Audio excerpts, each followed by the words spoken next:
Hello friends, आज मैं आपको बताऊंगा यदि आपकी जो भैंस है वह ज़मीन पर अचानक गिर जाती है, ज़मीन पर गिरने के बाद में वो कोमा में यानी बेहोश की हालत में हो जाती है और कुछ समय बाद में उसको होश दिलाया जाता है। ऐसा यदि आपके जो पशु हैं उसमें यदि बार बार यदि इस तरह की स्थिति देखने को मिलती है या पहले शुरुआती स्टेज में आपको समय ज़्यादा लगता है, जैसे आज यदि आपकी भैंस में इस तरह की दिक्कत हुई तो 2 से 4 महीने बाद में इस तरह की दिक्कत हुई, फिर 2 से 4 महीने में, फिर जैसे जैसे समय निकलता गया पशु 1 महीने, 15 दिन, 10 दिन, 5 दिन इस तरह से पशुओं में दिक्कत देखने को मिलती है। चाहे आपकी गाय हो या भैंस, इस तरह के कमेंट्स भी आ रहे थे। इसी तरह का एक कमेंट्स आया था शिव कुमार का। वो कह रहे हैं कि सर मेरी एक भैंस है जो कि ज़मीन पर गिर जाती है, बेहोशी हालत में हो जाती है और जब वो बेहोश हो जाती है तो उसको जब हम मुंह पकड़ते हैं या नाक से जब उसकी सांस रोकते हैं तब वो बेहोश 5 से 10 मिनट बाद में होश में आती है। होश में आने के बाद में वो पहले की तरह ही खाना पीना स्टार्ट कर देती है और पहले तो लंबे समय से यदि इस तरह की दिक्कतें थी लेकिन अब कम समय में ही वो बेहोश हो जाती है। इसी तरह से यदि आपकी जो गाय हो या भैंस और उसका टेम्परेचर भी नॉर्मल रहता है, टेम्परेचर नॉर्मल से भी कम 100 डिग्री फ़ारेनहाइट, 101 डिग्री फ़ारेनहाइट इस तरह की कंडीशन इन पशुओं में देखने को मिलती है। इसी तरह की यदि आपकी चाहे गाय हो या भैंस उनमें यदि इस तरह की यदि दिक्कत देखने को मिले तो क्या करना चाहिए और किस तरह से उसका ट्रीटमेंट करना चाहिए, कौन से इस तरह के इंजेक्शन लगा करके आप उस पशु को इस तरह की बीमारियों से ठीक कर सकते हैं। आज की वीडियो के अंदर आपको डिटेल से सही जानकारी के साथ वीडियो दी जाएगी। वीडियो लंबी होगी, स्किप करके देखना, पूरा देखेंगे, पूरा प्रॉपर नॉलेज मिल जाएगा। जो इंजेक्शन बता रहा हूँ यदि आपके पास नज़दीक वेटेरियन है उनसे आप ये ट्रीटमेंट ज़रूर करवा लेना। यदि देखो इस तरह की यदि पशु में इस तरह की यदि दिक्कतें होती हैं तो वहाँ पर आपको क्या ट्रीटमेंट करवाना चाहिए। सबसे पहले तो मैं आपको बताना चाहता हूँ कि इस तरह की स्थिति है तो एक तो आप उस पशु की डीवर्मिंग, पेट के कीड़े मारने की दवा बहुत ज़्यादा ज़रूरी है। कई बार इंटरनल वर्म्स की वजह से पशुओं में इस तरह की भी दिक्कतें देखने को मिलती हैं, इसलिए आप उनकी 90 दिन के अंतराल में यानी 3 महीने में आप उसकी एक बार डीवर्मिंग, पेट के कीड़े मारने की दवा उस चाहे आपकी गाय हो या भैंस उसको ज़रूर दे देनी चाहिए, चाहे वो प्रेग्नेंट हो या नॉन हो, वह आपको देनी ही होगी।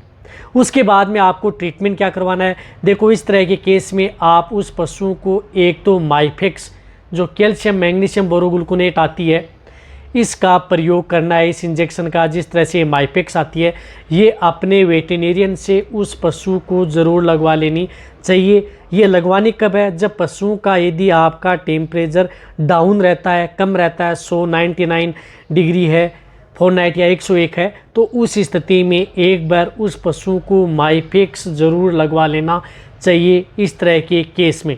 और ये लगाने की विधि क्या है, इसको कभी भी आपको फास्ट नहीं लगाना, स्लो आप धीरे धीरे बूंद बाई बूंद आप इस तरह के इंजेक्शन हैं जो ये आती हैं बोतल, इनको आपको आराम से ही लगवानी है।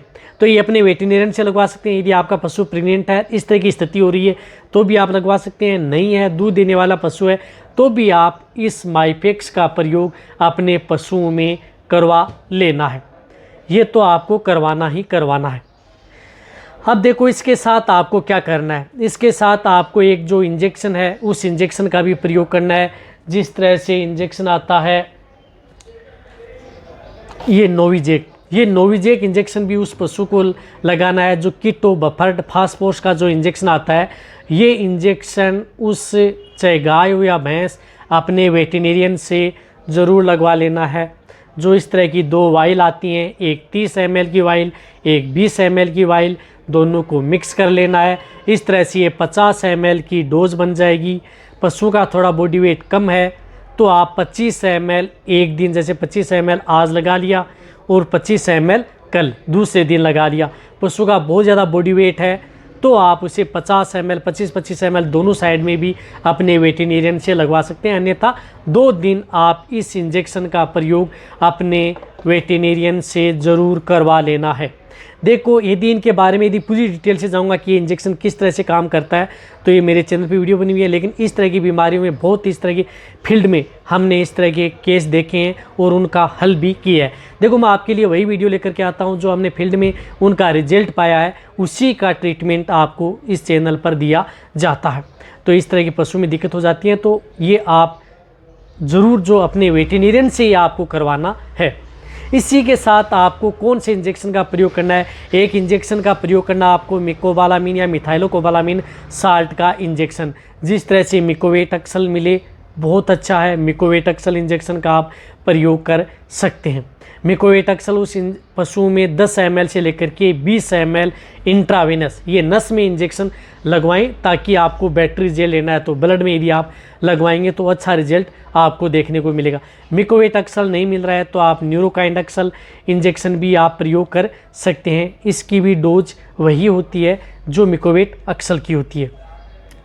जैसे ये मिकोवेट अक्सल है, नोविजेक इंजेक्शन है, इस तरह के इंजेक्शन आप पशुओं को 2 से 3 दिन आप कंटिन्यूटी उन पशुओं में करवा सकते हैं। क्योंकि इस तरह के केस में क्या होता है कि पशु में एक बार इस तरह की स्थिति देखने को मिलती है, फिर पशु क्या होता है कि रिकवरी ले लेता है और फिर 3 महीने में या 10 दिन में 20 दिन में बाद में इस तरह के सिम्टम्स देखने को मिलते हैं। तो इसके लिए बचने के लिए आपको साथ में क्या देना चाहिए वो भी मैं आपको बताऊँगा। अब देखो, बकरियों का एक नया चैनल जो अपना विजेंद्र गोट केयर है उसका लिंक आपको डिस्क्रिप्शन में दिया गया है। बकरियों की किसी भी तरह की बीमारी पूरी डिटेल से आपको उस चैनल पर वीडियो बनी हुई है। तो जितने भी जो भेड़ पालक बकरी पालक हैं पूरी डिटेल से वीडियो देखने चाहते हैं, चैनल पर वीडियो नहीं आ रही है आपको बकरियों के लिए, उस चैनल पर जाकर के देखें, वहाँ पर आपको भेड़ बकरियों की वीडियो उसी चैनल पर ही मिलेंगी। तो उस चैनल को जाके सब्सक्राइब करें, उस चैनल पर जितनी भी जो वीडियो बनी हुई है उन सबको जाकर के आप देख सकते हैं। देखो, इसके साथ आपको एक इंजेक्शन इसमें प्रयोग करना है, वह इंजेक्शन आपको कुरान 9। देखो, कॉपर ग्लाइसिन का जो इंजेक्शन आता है, जिस तरह से कॉपर प्लस ग्लाइसिन का इंजेक्शन है कुरान, ये 3 ml उस पशु को सबकट इंजेक्शन लगवा देना है। ये इंजेक्शन भी आपको सबकट ही प्रयोग करना है। ये इंजेक्शन ऐसा नहीं है कि आपको बार बार में एक बार ही इंजेक्शन प्रयोग करना है। यदि आपके पशु में इस तरह की दिक्कत होती है और फिर आप उस पशु में जिस तरह से 2 महीने 3 महीने में आप एक बार और रिपीट कर सकते हैं, तो आप इस इंजेक्शन का भी प्रयोग इस तरह के केस में ज़रूर करवाएं सबकट के तौर पर। इसी के साथ साथ आप उन पशुओं को जो विटामिन्स आती हैं, विटामिन्स लिक्विड आते हैं, उनका प्रयोग उन पशुओं में करवाएं। ये इंजेक्शन तो यदि आपने एक दिन लगवा दिए कोई बात नहीं, 2 दिन आप ड्रिप आपको एक बार लगवानी है, और अदर जो मैंने इंजेक्शन बताए आप 2 से 3 दिन प्रयोग कर सकते हैं। साथ में आपको जो मल्टीविटामिन्स आती हैं वह साथ में आपको देना है, जिसके अंदर विटामिन्स का समूह। इस तरह के केस में आपको जो इस तरह से टोनोबूस्ट आती है उसका प्रयोग कर सकते हैं, वह लंबे समय तक आप देते रहें। टोनोबूस्ट भी दे सकते हैं, न्यूरोकाइंड प्लस भी आप दे सकते हैं। इस तरह के टॉनिक हैं जो कि आप अपने पशुओं को, जो मल्टीविटामिन्स भी होते हैं जिनके अंदर मिनरल्स भी होते हैं, ये आपको लंबे समय तक देना है। इस तरह के केस में आप अपने पशुओं को मिनरल्स भी स्टार्ट रखें ताकि आपके पशु में इस तरह की दिक्कत ना हो, और साथ में आपको जो पशुओं का ध्यान भी रखें। स्वच्छ आहार, संतुलित दाना मिश्रण, अच्छी डाइट, समय समय पर पशुओं की देखभाल, इस तरह से यदि आप करेंगे तो इस तरह की बीमारियों से आप अपने पशुओं को बचा सकते हैं। लेकिन ये ट्रीटमेंट आप अपने पशुओं को करवाना है, एक बार करवा लिया, या जिस तरह से आपको लग रहा है कि 3-3 महीने में आ रहा है तो एक बार करवा लिया, और फिर यदि पशु स्वस्थ है तो उस स्थिति में 2 से 3 महीने में एक बार और पहले ये आप ये ट्रीटमेंट और कर लें। इस तरह से आप करते रहेंगे तो आप अपने पशुओं को इस तरह की बीमारियों से आसानी से बचा सकते हैं। लेकिन मल्टीविटामिन्स और न्यूरो से संबंधित जो मेडिसिन आती हैं उनको आप लंबे समय तक देते रहना है, तभी आपका पशु इस तरह की बीमारियों से बच सकता है। ये ट्रीटमेंट है, प्रेग्नेंट पशु हैं, नॉन है, इन सभी के लिए सेफ है। तो ये वीडियो जितना हो सकता है पशुपालक या वेटरनरी है उनके साथ शेयर करें। इसी तरह की यदि आपको कोई भी यदि बीमारी से ग्रसित यदि आपका पशु है, ट्रीटमेंट लेना चाहते हैं, तो नीचे जाके आप कमेंट में लिखें, उसी के अनुरूप आपको वीडियो मिल जाएगी। इसी तरह से वीडियो देखते रहें। थैंक्स, धन्यवाद।